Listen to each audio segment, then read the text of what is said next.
Assalamualaikum warahmatullahi wabarakatuh dan salam sejahtera. Selamat datang ke siaran khas TV PSS Al-Farabi SK Merbau. Hari ini kami ingin membawakan anda sebuah dokumentari warisan kita. Ikuti kami ke sebuah tempat bersejarah yang penuh dengan nilai budaya, iaitu Istana Jahar di Kota Baru, Kelantan. Jom ikut saya.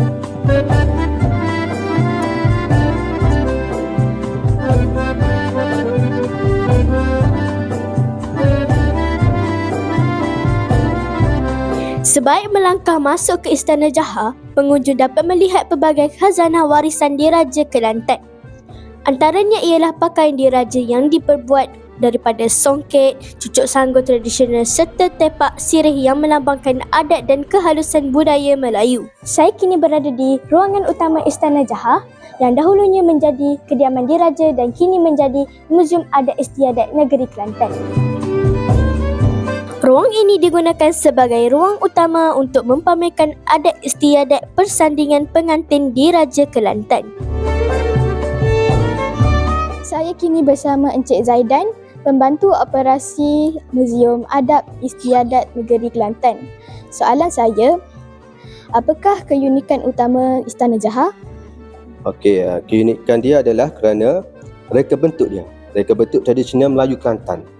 Dia bentuk dia ni dia pakai dibina tanpa paku. Tak ada paku. Lepas tu boleh nak tunjuk kemahiran ni kemahiran hok tukar-tukar lama dulu. Pernah buat. Lepas tu ukiran kayu dia hok setara ukiran kayu tu dia detail kan. Lepas tu pula struktur bertingkat dia ni. Boleh tengok kalau nak tengok struktur kayu hok yang bertingkat ni, boleh tengok atas ni lah.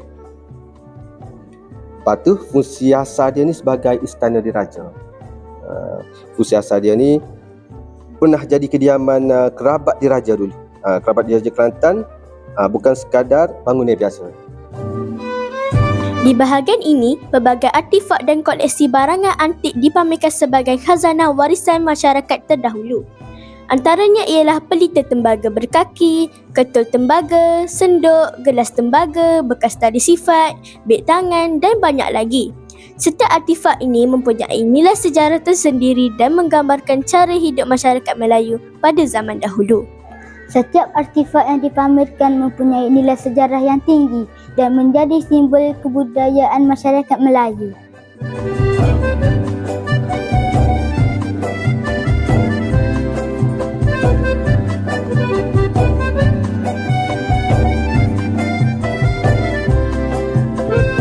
Di ruangan atas Istana Jahar dipamerkan peralatan adat membelah mulut dan bercukur serta buaian putera-puteri diraja. Selain itu juga terdapat peralatan melenggang perut dan adat berkhatan. Di sebelah saya ini ialah istiadat pijak tanah yang dilakukan apabila seseorang bayi buat pertama kali dibawa menjejakkan kaki ke tanah. Ia melambangkan simbol anak mula menempuh kehidupan di dunia nyata.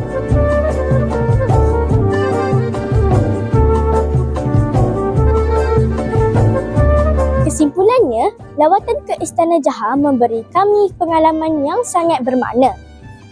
Kami dapat mengenali dengan lebih dekat sejarah Kesultanan Kelantan serta warisan budaya negeri ini. Sebagai generasi muda, kita perlulah menghargai dan memelihara khazanah sejarah agar tidak dilupakan.